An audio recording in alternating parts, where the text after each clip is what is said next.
우리 오늘 53문 같이 배웁니다.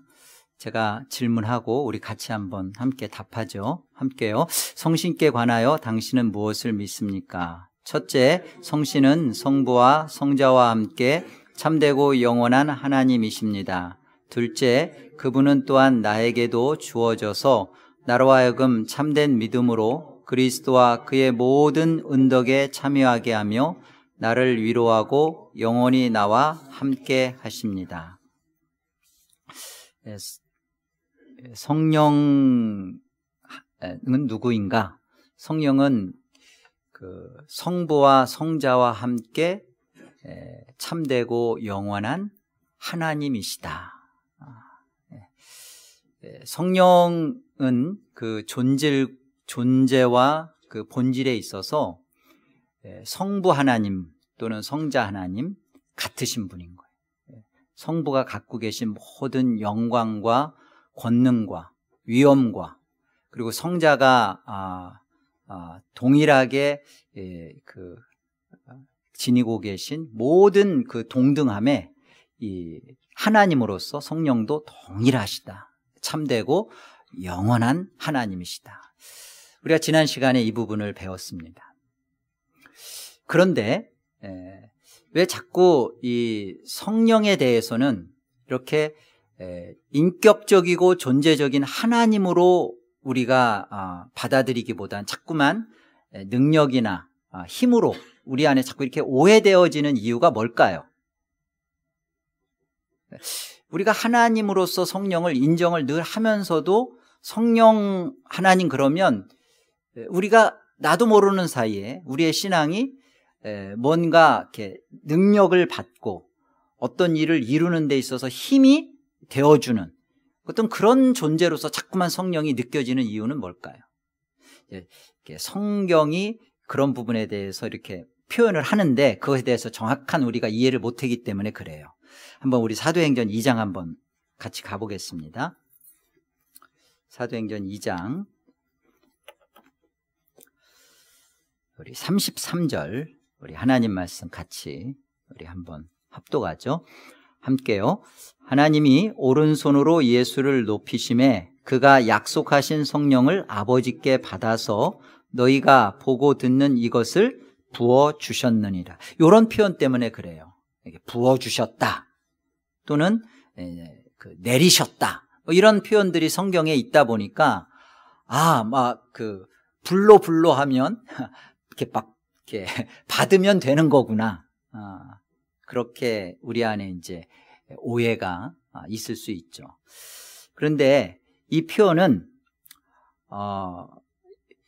예수님께서 이 땅에 왜 몸을 입고 오셔서 사셨고 그가 죽으시고 부활하시고 승천하심으로 말미암아 하나님께서 약속하신 그 모든 일을 예수님이 다 이루셨고 그 이루심을 우리 안에 적용시키는 일에 있어서 그것을 그냥 부어주셨다. 그러니까 그걸 넘치게 하고 그것을 이루는 일에 그냥 조금만 맛보게 하는 게 아니라 그냥 흘러 넘치게 하셨다라는 표현이에요.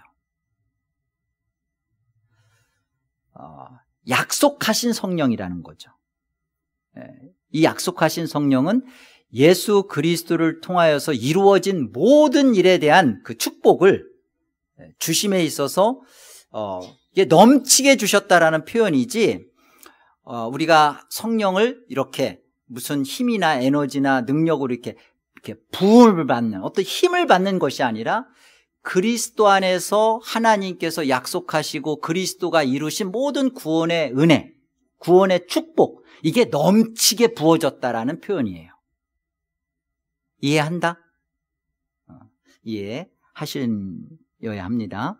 그래서 이 모든 것을 이렇게 성령 하나님께서 우리에게 그리스도를 통하여 모든 것을 다 넘치게 주셨다는 표현이고요. 여기 또 38절에 가보면 또 이런 표현도 있죠. 우리 같이 한번 또 합독해 봅시다. 함께요.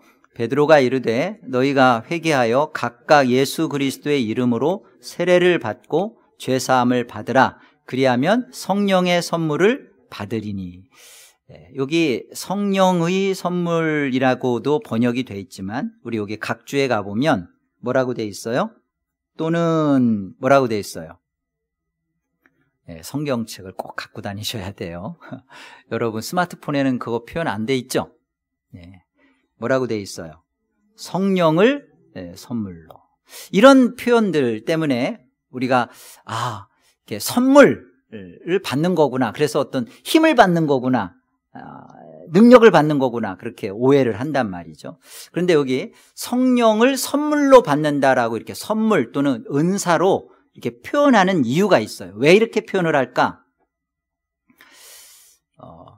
하나님께서 주시려고 하는 것은 다른 게 아니에요. 그리스도께서 이루신 구원의 은혜, 이 그리스도께서 완성하신 구속의 사역으로 말미암아 베풀어진 그 구원의 은혜를, 그걸 허락하시고 그걸 주시는 데 있어서 이렇게 이 성령을 통해서 주시겠다, 그러니까 그게 선물이고 은사로 이렇게 설명하는 거예요. 어떤 또 다른 그 성령을 받아서 갑자기 무슨 그 내 안에 뭐 초월적이고 능력적인 어떤 힘을 갖고, 그래서 뭐 은사를 행하고 뭐 이렇게 신유가 나타나고 뭐 방언이 되고 귀신이 쫓겨나가고 하는 그런 것들을 지금 받는 것이 아니라 우리 안에, 여기 보세요, 각각 예수 그리스도의 이름으로 세례를 받고 죄사함을 받으라는 거예요. 그래서 이 성령을 선물로, 그러니까 회개와 죄사함을 이루는 구원의 은혜들, 이것들을 이루는 그 축복과 이 모든 것들을 우리에게 가져다가 우리 것이 되게 하시는 분이 성령님이라는 거예요. 그 성령을 선물로 받으라는 것이지, 성령의 선물, 그래서 어떤 성령을 통해서 또 다른 어떤 것을 말씀하는 게 아니라는 겁니다. 그래서 성령 충만이라는 것은 우리가 이제 말씀이 충만하다, 그리스도가 충만하다라는 거예요. 그래서 성령이 충만하다라는 것은 이제 그 사람의 뭐 말에서 막 권능이 쏟아져 나오고, 그리고 그 사람은 뭐 손을 얹으면 뭐 온갖 일들이 벌어지고 하는 문제가 아니라, 성령이 충만한 사람은 예수 그리스도의 이름으로 세례를 받고 죄사함을 받고 회개를 한 자로서 내 뜻을 언제나 하나님의 뜻 앞에 굴복하며 하나님이 원하심 앞에 나의 모든 소원을 꿇어 복종시키는 일에 기쁨과 감사가 넘치는 것이 성령 충만이듯이, 그렇죠? 우리 안에 죄사함을 받은 은혜, 내가 회개가 이루어진 자로서 이전에는 내 소원대로 기독교도 하나님도 나를 위한 하나님이었었는데, 이 성령을 선물로 받고 나니까 내 안에 죄사함과 회개가 이루어지니까 이제 어떻게 되는 거예요? 나는 하나님을 위한 인생이고 하나님을 위한 존재이고 하나님의 뜻 앞에 내 뜻이 꿇어 복종되는 일이 너무너무 기쁘고 감사하고, 이게 성령을 선물로 받으라는 말씀인 것입니다. 오해가 있어서는 안 돼요. 거기에 하나님께서 오늘날 뭐 선교지라든지 특별하게 구원 역사를 이루심에 있어서 하나님의 뜻이 방언도 이루시고 신유도 나타내고, 그것은 하나님이 동원하시는 어떤 일들이지, 그것들을 성령이 가지고 와서 우리에게 베풀어주는 그런 일은 아닌 거예요. 우리 안에 이제 오순절 성령을 통해서 성령 세례가 우리가 베풀어지고, 우리 안에 성령이 충만함으로 말미암아 이제 우리 신앙의 이제 현 주소가 뭐구나, 하나님이 내 인생에 있어서 예수 그리스도를 통하여 하늘의 모든 복을 다 주시고 구원을 이루신 내 인생 속에 이제는 하나님 나라의 길을 완성해가며 걸어가는 일에 있어서 조금도 부족함이 없도록 이 성령을 내게 주셨다는 겁니다. 이 선물이라는 거예요. 그것이 우리 무엇도 부족하지 않아요. 우리에게 뭐 방언이 있고 예언이 있어야만 신앙이 더 깊어지고, 그리고 뭐 우리가 하나님의 나를 사랑하는 증거가 나타나고, 그런 거 이제 아니라는 거예요. 할 수도 있고 안 할 수도 있고, 오히려 내 안에 그런 것이 없지만 나는 하나님의 백성으로 살아가는 데 있어서 조금도 내 마음에 회의나 의심이나 어려움이 있지 않다. 그 성령을 선물로 받는 모습이죠. 자, 이제 이 성령을 통해서 이 하나님을 통해서 우리 안에 어떤 구체적인 은혜들이 베풀어지는가 한번 봅시다. 둘째 한번 보세요. 둘째. 우리 지난 시간에 첫째 했으니까 둘째. 우리 둘째 한번, 둘째 애가 아니라 둘째입니다. 둘째. 우리 같이 한번 읽어보죠. 함께요. 둘째, 그분은 또한 나에게도 주어져서 나로 하여금 참된 믿음으로 그리스도와 그의 모든 은덕에 참여하게 하며 나를 위로하고 영원히 나와 함께 하십니다. 여기 먼저 보면요. 그분은 누구예요?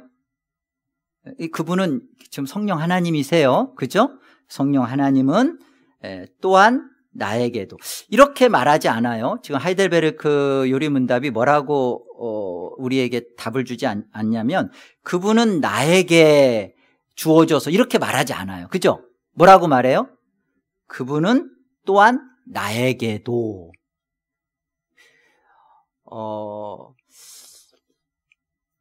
우리의 구원 역사가 우리 안에 적용되는 거, 예수 그리스도를 통하여서 그 이루신 모든 축복을 그 약속하신 성령이, 그래서 약속하신 성령인 거예요. 예수 그리스도를 통하여 십자가와 부활을 통하여 우리의 죄 문제를 해결하고 우리를 하나님 앞에 의롭다 하시는 일이 하나님의 목적이었기 때문에 그것을 예수님이 성취하셨어요. 그리고 그것을 우리에게 이루시는 분으로 오신 분이기 때문에 약속하신 성령이에요. 그렇죠? 그 약속하신 성령은 우리 안에 오셔서 예수 그리스도를 통하여 이루신 구원 사역을 우리에게 하나하나 다 적용시키실 거란 말입니다. 그렇죠? 그런데 그것이 나에게라는 개인으로 있지 않고 또한 나에게도. 그러니까 이 말은 교회 안에서의 개인이에요. 교회 안에서 개인. 나 한 사람의 문제가 아니라 나 한 사람이 나 홀로가 아니라 교회 안에서 또한 나에게도. 그러니까 교회 속에 베풀어지는데 그 속에 내가 있는 거예요.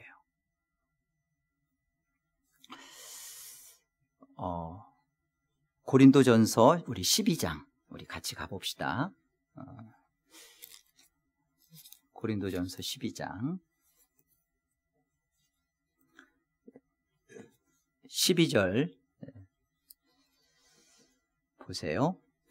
몸은 하나인데 많은 지체가 있고 몸의 지체가 많으나 한 몸인과 같이 그리스도도 그러하니라. 우리가 유대인이나 헬라인이나 종이나 자유인이나 다 한 성령으로 세례를 받아 한 몸이 되었고 또 다 한 성령을 마시게 하셨느니라. 교회 안에서 예수 그리스도와 우리가 한 몸이다. 예수님이 머리고 우리가 각 지체로 한 몸이다. 그리고 이 교회는 한 성령 안에서 그 세례를 받고 한 몸이 되었고 다 한 성령을 마신다. 이것이 구원 역사가 우리 안에 적용되는 모습이에요. 참 그래서 우리 기독교 역사 속에 키프리안이나 터툴리안이나 이런 사람들이 계속 싸웠던 것이 교회 밖에는 구원이 있는가? 교회 밖에는 구원이 있다 없다. 그 문제 가지고 계속 싸우고 어거스틴도 이 문제에 대해서, 칼빈도 이 문제에 대해서. 하나님께서 특별하게 한 영혼을 회심시키며 하나님의 믿음을 준 자들을 교회 밖에서도 하나님이 그의 예수 그리스도를 알게 하는 구원 역사를 이루시죠. 그런데 그렇게 하나님이 구원하시기로 한 작정된 그 사람은 반드시 교회 속에 에클레시아 불러들여서 이 교회 안에서 예수 그리스도를 통하여 이루신 하나하나 하나님께서 우리를 중생시키시고 또 회개하게 하시고 믿음을 있게 하시고 칭의를 갖게 하시고 성화를 이루게 하시고 영화의 단계로 이루는 그 뭐 양자됨과 뭐 이 모든 과정은 다 어디 속에서 있는 거예요? 교회 안에서. 한 성령 안에서 마시게 한 교회 속에서. 개별적인 신앙으로 하나님이 우리에게 이루시려는 구원을, 하나님의 한 영혼을 정말 예수를 알게 하는 그런 놀라운 일은 하나님이 바깥에서도 은총을 베풀어 하실 수 있어요. 그러나 그 사람이 예수 그리스도를 더 알아가며 그 하나님의 자녀로 완성되어져 가며 하나님의 사람답게 세워져 가는 일은 밖에서 어떤 도덕과 윤리와 어떤 교육으로 되어지는 문제가 아니라 반드시 교회 속에서 또한 나에게도 교회 안에 이 한 성령 안에 그리스도의 각 지체를 이룬 몸들 간에 이 속에서 부딪히고 깎이고 속상하고 말도 안 되고 그렇죠. 그냥 참 이 비기 싫은 인간들을 계속 만나게 하면서 그 안에서 나를 하나님께서 만들어내시려는 그 구원의 참 백성다운 모습으로 반드시 만들어가는 것이 교회입니다. 여러분이 내가 하나님의 자녀가 됐다 그러면 그 다음부터는 교회 속에서 하나님이 나를 이제 훈련하고 양육해 가시고 그 속에서 기필코 하나님이 목적 두신 그 하나님의 사람다운 그 자리까지 나를 포기하지 않을 것이다. 교회는 그러기 위해 있는 곳이에요. 그걸 놓쳐서는 안 돼요. 그래서 에베소서 2장에 가봐도 한번 보실래요? 에베소서 2장. 우리 20절부터 22절까지 우리 같이 한번 합독해 봅시다. 2장 20절부터 22절. 자, 함께요. 너희는 사도들과 선지자들의 터 위에 세우심을 입은 자라. 그리스도 예수께서 친히 모퉁이 돌이 되셨느니라. 그의 안에서 건물마다 서로 연결하여 주 안에서 성전이 되어가고 너희도 성령 안에서 하나님이 거하실 처소가 되기 위하여 그리스도 예수 안에서 함께 지어져 가느니라. 사도들과 선지자들의 터 위에 세우심을 입은 자가 교회예요.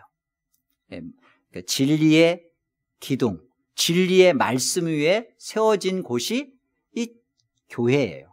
교회는 가장 중요한 교회의 본질은 진리의 말씀에 있습니다. 왜냐하면 여기 그렇게 돼 있잖아요. 사도들과 선지자들, 이게 다 뭘 설명하는 거예요? 하나님 말씀, 그죠? 사도들, 선지자들 다 하나님 말씀을 기록한 이들이고 남긴 이들이고 하나님이 사용한 거예요. 그 사도들과 선지자들의 그 말씀의 진리의 터 위에 세우심을 입은 자가 누구예요? 저와 여러분이란 말이에요. 교회란 말이에요. 이 교회는 이제 예수님을 모퉁이돌로 해서 서로 어떻게 하냐면 예수님 안에서 우리가 이렇게 이 각 지체가 서로 건물로서 기둥이 세워져 가고 석가래가 올라가고 벽들이 세워져고 하는 것처럼 이렇게 다 연결되어져서 뭐가 되어 간다고요? 성전. 성전이라는 게 그거잖아요. 우리가 성령을 내 안에 모시고. 그러니까 이 성령이 진리의 말씀 안에서 우리 모두를 하나로 연합시켜가고 하나의 성전으로 가는 거예요. 우리가 똑같은 그 예수 그리스도를 믿고 똑같은 한 하나님, 한 성령 안에서 우리 안에 어떤 일이 벌어지고 있는지를 보셔야 되는 거예요. 나를 통하여 나에게만 주어지는 게 아니라 나를 통하여 저 사람을 거룩하게 만들어가고 저를 통하여 나를 회개케 하며 나를 통하여 저 사람을 믿음을 더 일으키게 하시고 이게 교회란 말이에요. 이게 교회. 교회는 이렇게 있는 거예요. 그래서 예수 안에서 함께 우리가 지어져 가는. 여러분, 나 하나의 신앙으로 이렇게 신앙생활 하는 것은 그건 아주 물론 이제 그런 신앙생활에 대해서 오늘날 현대교회가 괜히 굉장히 개인주의가 되고 이기주의가 되고 하다 보니까 그냥 뭐 나 하나 더 예수 잘 믿고 성경 많이 보고 나 하나 뭐 더 거룩해져 가면 되지, 나 하나 더 말씀 은혜 받고 또 말씀의 은혜가 안 되면 뭐 내가 모임에 안 가도 되면 되지, 이게 오늘날 현대 교회의 개인 이기주의 신앙이 되고 말았어요. 근데 오늘 우리가 이 고백문에서 보는 것처럼 그분은 나에게 주어지는 게 아니라 또한 나에게도, 교회 안에서 나에게 주어지는, 그래서 한 성령 안에서 그리스도와 함께 서로가 무엇인가 하나님이 주시려고 하는 목적을 향하여 우리를 함께 하나님 안에서 하나됨으로 뭔가 만들어가고 계신단 말이에요. 좀 더 쉽게 예를 들자면, 오늘 여러분들이 이제 늘 오신 분들이 욕을 먹어요. 학교에서도 지각하지 말아라 하는 사람은 늘 그 말은 일찍 오는 사람이 그 소리를 듣는 거거든요. 지각생들은 그 말을 못 들어요. 그렇죠? 우리가 한번 금요 기도회 한번 생각해 보자고요. 여러분, 금요 기도회에 여러분 왜 나오세요? 아니, 왜 나와야 할까요? 나오시는 이유 뭐예요? 이런 이유이기보다는 여러분들이 말씀의 은혜를 받고 오늘도 기도해야겠다, 그런 아주 기특하신 생각을 갖고 나오시는 거에 대해서 전혀 불만 없습니다. 그런데 우리가 이렇게 교회 안에서 우리가 좀 이런 생각을 가졌으면 좋겠어요. 내가 이 교회를 우리가 같이 부름을 받은 자로서 내가 이 자리에 있음으로 인하여, 내가 이 모임에 함께함으로 인하여서 내 다른 형제와 자매와 다른 성도들이 나를 통하여서 더 격려를 받고 힘을 얻고, 그리고 더 위로를 삼고, 또 그들이 더 은혜를 받을 수 있는 상황이 되겠구나. 여러분이 한 사람이 오고 두 사람이 오고 그러면 다른 사람도 여러분들로 인하여서 힘이 돼요. 가장 힘이 되는 게 목사입니다. 여러분들이 한 사람이 오고 두 사람 오고 와서 여기서 참 같이 말씀을 듣고 하나님 말씀을 통하여서 같이 영광을 돌리고, 그런데 가장 힘이 될 사람이 누구겠어요? 우리 안에 나 하나 은혜가 되니까 나는 가고, 은혜 안 되니까 굳이 안 가도 나 혼자 묵상하고 큐티하고 그러면 되지, 굳이 내가 이 시간에 밥도 허겁지겁 어떤 때 못 먹고 굳이 내가 이렇게 이렇게 와야 되나? 와야 돼요. 왜? 교회 안에서 내가 있기 때문에 그래요. 이게 우리가 교회 신앙을 해야 하는 이게 무슨 우리 안에 율법적으로 모임에 오고 안 오고 하는 것을 정죄하고 판단하자는 문제가 절대 아니에요. 내가 신앙을 잘하게 하고 내가 하나님 앞에서 크게 하시는 동원되는 방법이 교회이고, 교회 속에 진리의 말씀을 통하여 나를 일으켜 세우시는데, 그 자리에 나 하나 내가 불편하고 내가 힘들고 그런 문제를 극복해서 넘어서서 나로 인하여 하나님이 주시려는 말씀이 선포되어지고, 또 이 자리에서 다른 사람들이 함께 은혜가 되어진다면 이것이 내가 함께할 충분한 이유이구나. 여러분, 그렇게 생각하셔야 됩니다. 여러분 오신 것이 정말 그냥 은혜 없어도 여러분들이 자리를 지켜줘. 특별히 직분자들은 그런 거예요. 직분자들은 그곳에 와서 여러분들이 있으므로 여러분들이 그 자리를 통하여서 하나님 성령께서 일하실 수 있는 역할을 행할 수 있도록 그래야 되는 겁니다. 너무나 이기적이고 개인적인 신앙생활에 머물러서는 안 된다는 겁니다.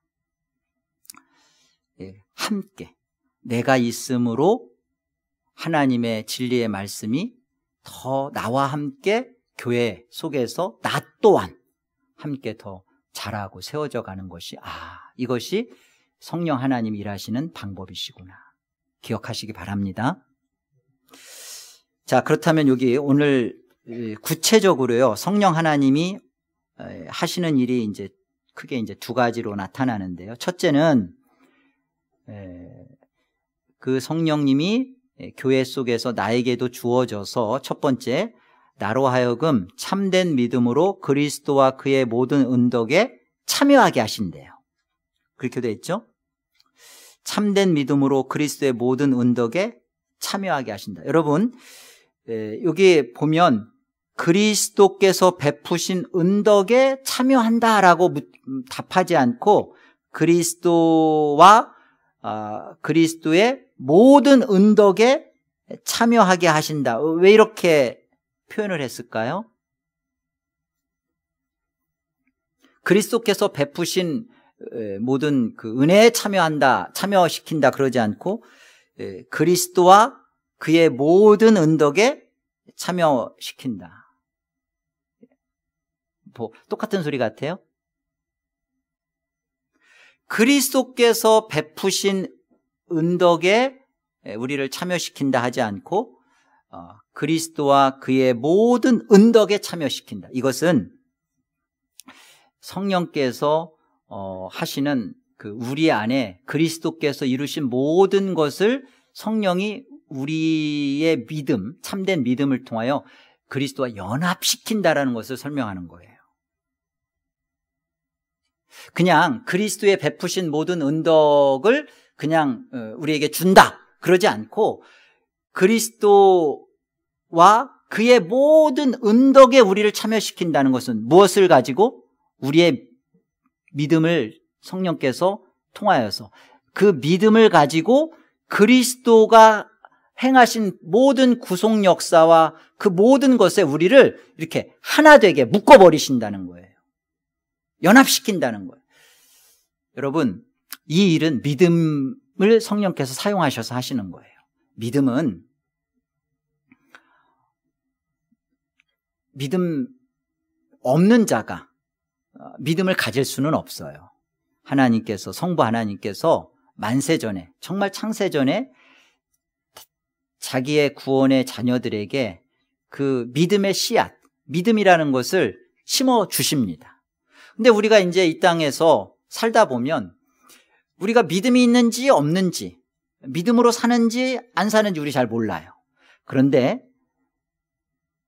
우리 속에 그리스도께서 역사 속에 오셔서 모든 일들을 다 이루시고 그 다음에 약속하신 성령을 보내주셔서 그 약속하신 성령이 하시는 일이 있어요. 성령이 오시면 우리 안에 벌어지는 일이 있어요.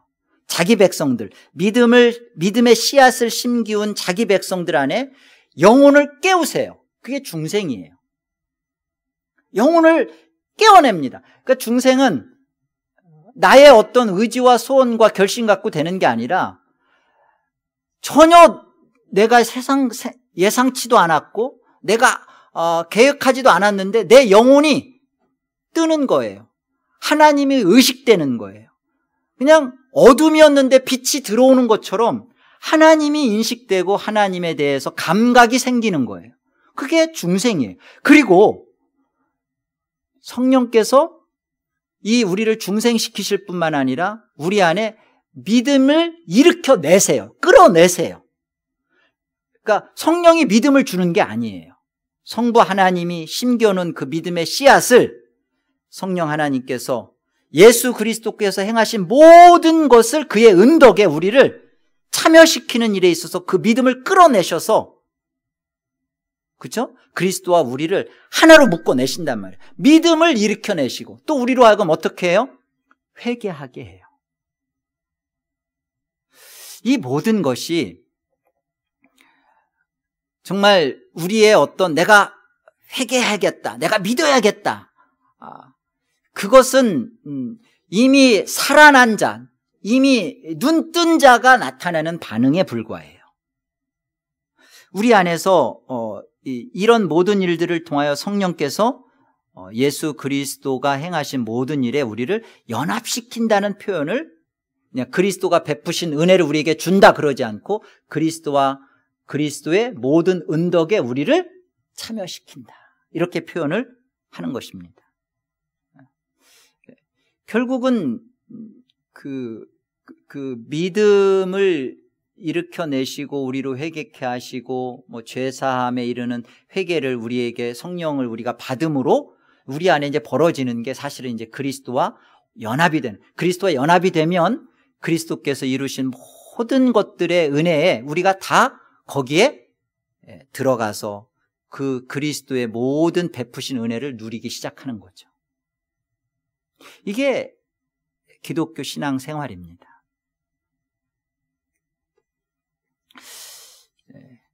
우리 안에 우리가 성령 하나님께서 우리에게 오시지 않고 성령 하나님 없이 우리가 신앙생활을 한다는 것처럼 무지막지하고 어렵고 할 수 없는 일입니다. 성령 하나님이 우리에게 오셨다, 성령을 선물로 받았다, 이것처럼 내 안에 눈이 떠지면서 하나님을 사랑하고 믿음이 막 내 안에서 일어나고 회개가 발생되고 이런 모든 것들이 우리 안에 즐겁고 기뻐지고 예수 그리스도와 연합이 되어서 그리스도가 이루신 그런 하나님의 말씀을 사랑하며 하나님 나라를 누렸던 그 모든 것들을 우리가 경험하며 누려가며 사는 것이 이게 실제 기독교의 실상이란 말이에요. 근데 우리는 너무나 막연하고 너무나 구태연하고 그냥 내가 어떻게 해야만, 내가 뭘 해야만 마치 믿음이 있는 거고 뭘 해야만 되는 것처럼 자꾸만 우리가 이제 구해야 할 건 그거란 말이에요. 우리가 또 성령을 받은 자는 누려야 할 건 이거란 말이에요. 내 영혼이 성령이 오셔서 내 영혼을 깨우시고 나의 믿음을 일으켜내시고 나로 하여금 회개케 한 그 증상이 뭐냐? 예수 그리스도가 누리셨던 그 하나님 나라를 우리가 다 그 은혜를 가지고 소유하고 맛보고 이 땅에서 하나님 나라를 산다는 것입니다. 이거예요. 뿐만 아니라 이제 두 번째 보시면 나를 위로하고 영원히 나와 함께 하십니다. 누가요? 성령 하나님께서 우리에게 이렇게 하신다는 거예요. 그래서 그 예수님의 그 이름도 사실은 이제 보혜사이시고요. 또 예수님께서 내가 가면 또 다른 보혜사, 파라클레토스, 성령을 말씀하시죠. 성령. 그래서 보혜사라는 뜻이 뭐예요? 요한일서에 가보면 대언자, 변호자라는 뜻도 있고, 그리고 요한복음에서의 파라클레토스는 위로자라는 뜻이에요. 그렇죠? 위로하신다. 우리 사도행전 9장 가보겠습니다. 하나님 말씀 사도행전 9장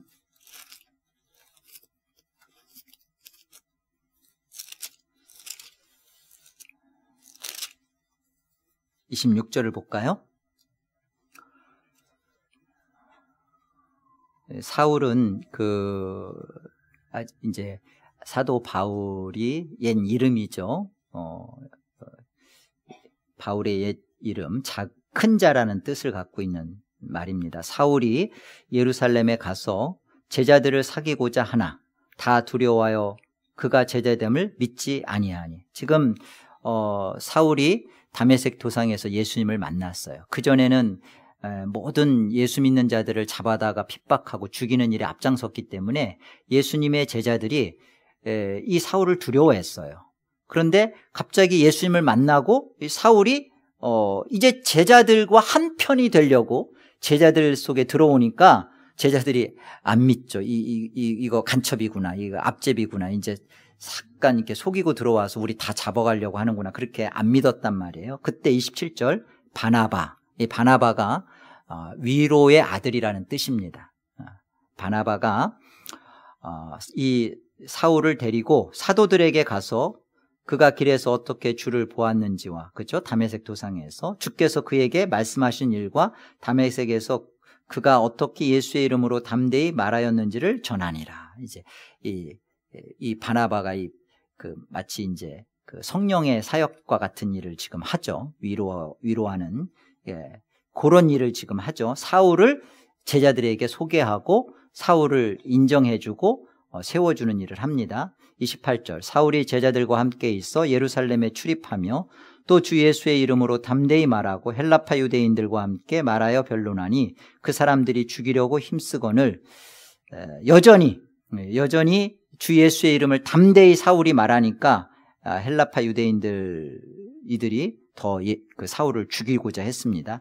형제들이 알고 가이사랴로 데리고 내려가서 다소로 사울을 피신시켰어요. 31절 다 같이, 그리하여 온 유대와 갈릴리와 사마리아 교회가 평안하여 든든히 서가고 주를 경외함과 성령의 위로로 진행하여 수가 더 많아지니라.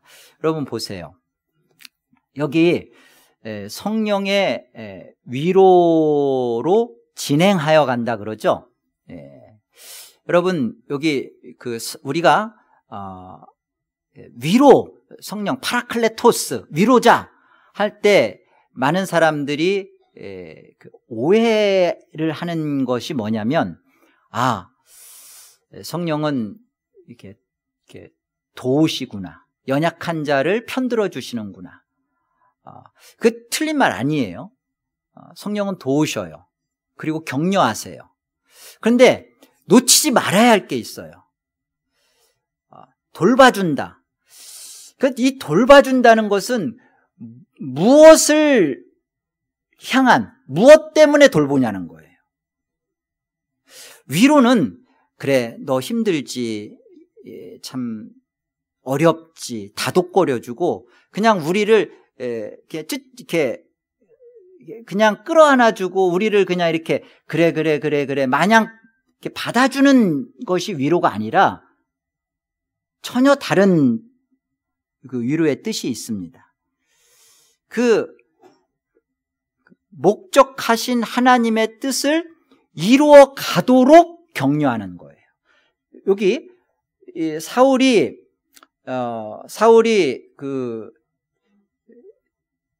전에는 그 제자들 사이에서 신임을 얻지 못하고 그랬지만, 바나바가 사울을 가지고 예루살렘에 있는 제자들에게 그를 데리고 가서 이 사울이 어떻게 주를 만났는지, 그리고 그가 어떻게 이제 우리와 같은 한 믿음의 사람이 됐는지를 세우죠.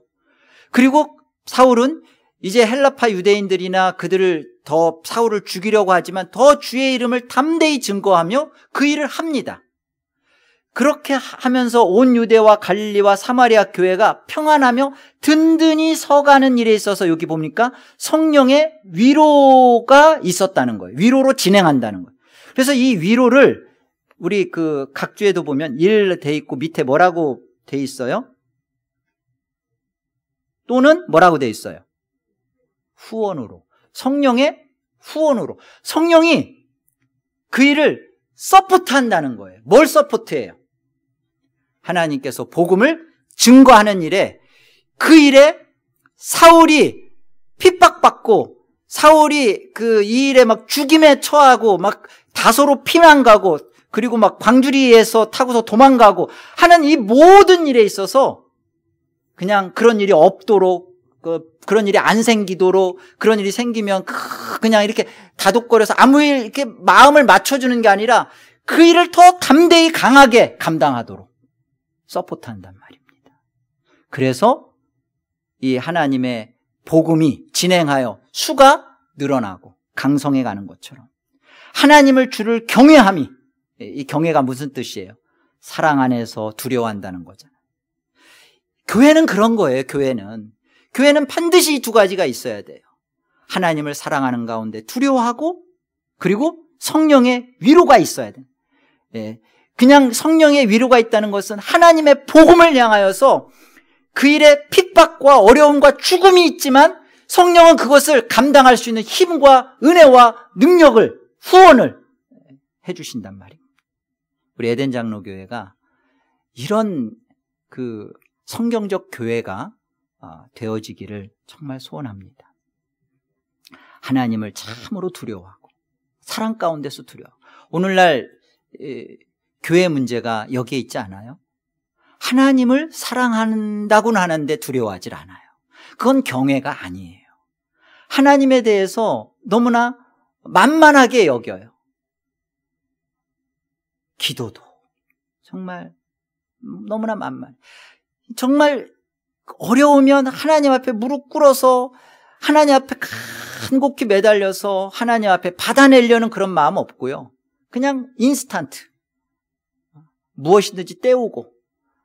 하나님을 사랑한다는 건 좋은데 그 사랑 속에서 하나님을 두려워하질 않아요.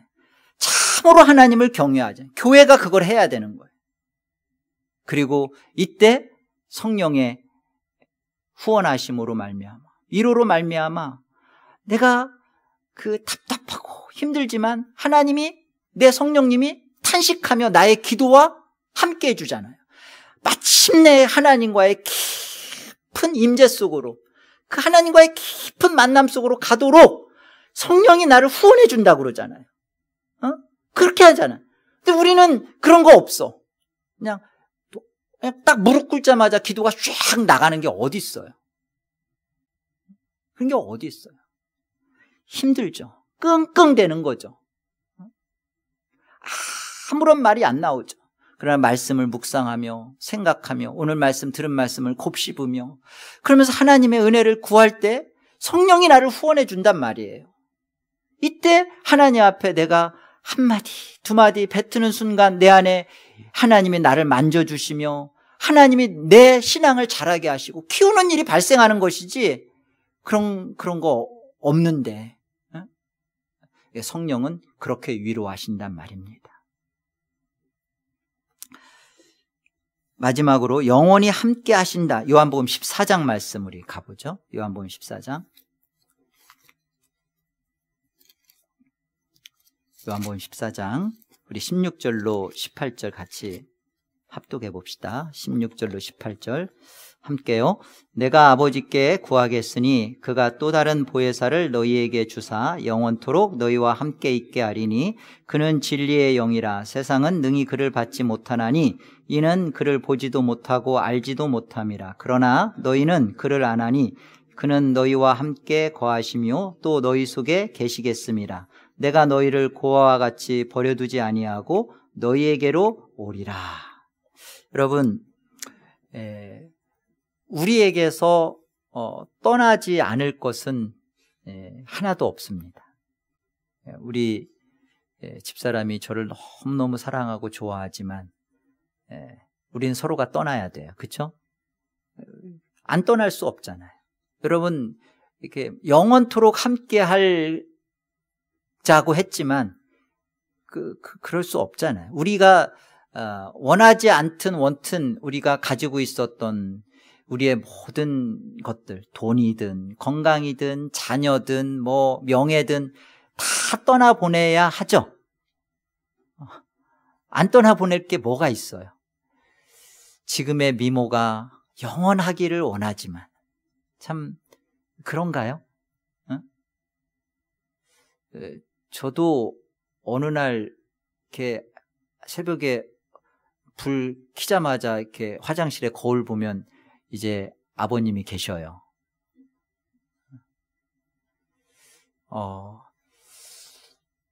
우리에게서 영원히 떠나지 않는 분이 성령 하나님이십니다. 예수 그리스도에게로 우리를 신부된 우리를 맞이하고 단장시키며 그리스도를 영접하게 하실 이가 성령님이에요. 그거에 대한 확신이 뭐냐? 예수 그리스도를 죽은 자 가운데서 살리신 이가 성령님이세요. 그래서 부활의 영 그러시는 겁니다. 그 그리스도를, 이게 로마서 8장 11절 말씀이에요. 살리신 이의 영이 우리와 함께 하셔서 우리를 살리신대요. 우리를 부활시키신대요. 영원히 이 하나님 나라에서 하나님의 왕국의 자녀로 영원토록 살 수 있는 그런 존재로 우리를 끌어가시고 영원히 함께 하실 이가 성령 하나님. 내 사랑하는 남편, 아내, 자녀, 부모 다 나를 이제 떠나며 마지막 죽음 앞에 모든 것을 내가 놓고 갈 때, 이때 나를 살려내시고 나를 붙드시고 나를 부활시키시고 나를 그리스도의 신부 만드시는 이가 성령님이시란 말입니다. 영원히 우리와 함께 하신다. 이게 성령 하나님께서 우리와 함께 하시는, 위로하시고 영원히 함께 하시는 성령님이 하시는 일이에요. 그러니까 여러분이 누구보다도 영원토록 함께 하시며 영원토록 살 이 성령님에 대해서 많이 간구하시고 이 성령을 받으시고, 그 성령 받으신 여러분은 그 성령 안에서 마음껏 하나님 안에 기도하시고 누리시고, 그 성령을 통해서 예수 그리스도 안에서 주어진 그리스도가 가진 모든 언덕을 다 여러분 것으로 맛보시고 즐기시며 여러분의 복된 신앙생활을 향유하시기를 권합니다. 우리 함께 오늘 말씀 생각하면서